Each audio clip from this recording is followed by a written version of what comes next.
Taric, The Shield of Valoran, a biography from League of Legends.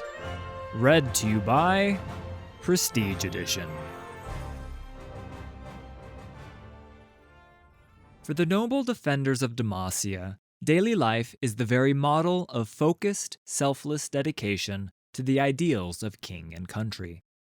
Called upon to continue his family's long tradition of military service, Taric never dreamed of shirking that responsibility, though he would not limit or define exactly whom and what he would protect. The young warrior trained hard and possessed great martial skill.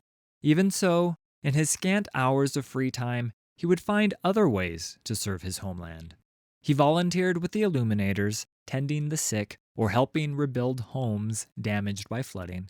He lent his creative talents, such as they were, to the stonemasons and craftsmen who raised monuments to the glory of the winged protector and the lofty ideals it embodied. A work of art, a stranger's life, these were the things that made Demacia worth fighting for. Taric saw every one of them as beautiful, fragile, and worthy of saving. Fortunately, his disarming manner and innate warmth allowed him to brush aside any criticism from his fellow soldiers or commanding officers.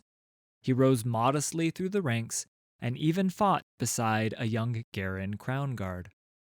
Ironically, it was Taric's steady rise that would bring about his eventual downfall, at least as far as Demacia was concerned.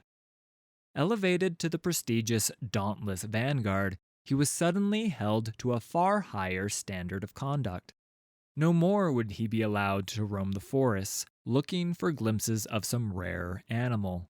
Neglect combat drills to sit in a tavern and listen to a bard's simple ballad, or skip line inspections to ride out and observe the silver cloak of night settling across the hinterlands. Taric began to feel at odds with himself, and soon attracted attention as an insubordinate. Garen urged him to shape up and do his duty. He could see Taric had the potential to become one of Valoran's greatest heroes, and yet he seemed to be thumbing his nose at destiny as well as his country. To keep him from demotion, Taric was seconded to serve the sword captain of the Vanguard, though neither of them was particularly happy about it. However, when the older man was slain in battle, along with the rest of his personal retinue, Taric was found to have abandoned his post, and rumor had it that he had been spotted wandering the cloisters of some forgotten, ruined temple nearby.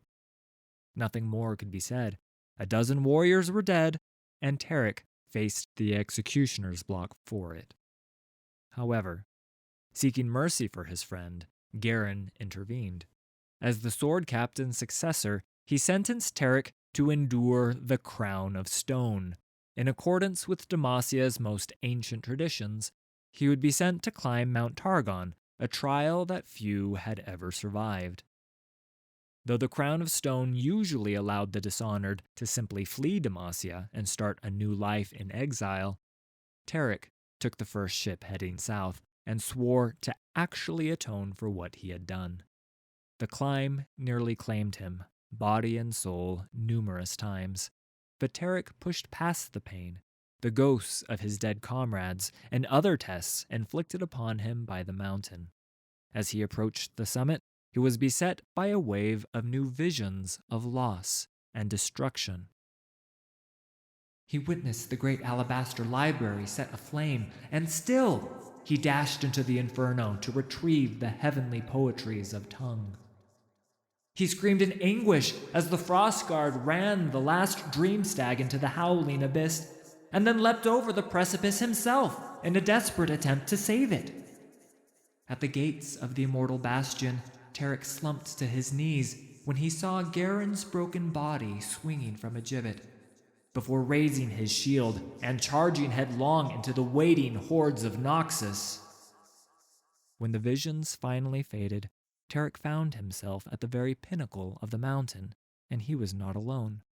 Before him stood something wearing the shape of a man, though its almost crystalline features blazed with the light of the stars themselves, and its voice was 1,000 whispers that cut through Taric like a blade.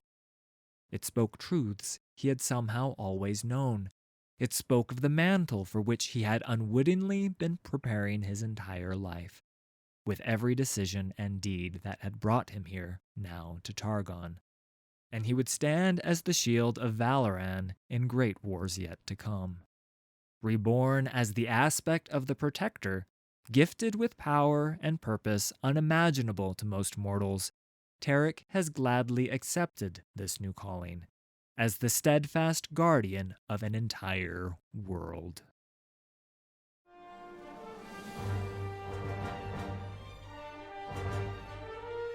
Thanks for listening. All credit for these stories goes to Riot Games and League of Legends.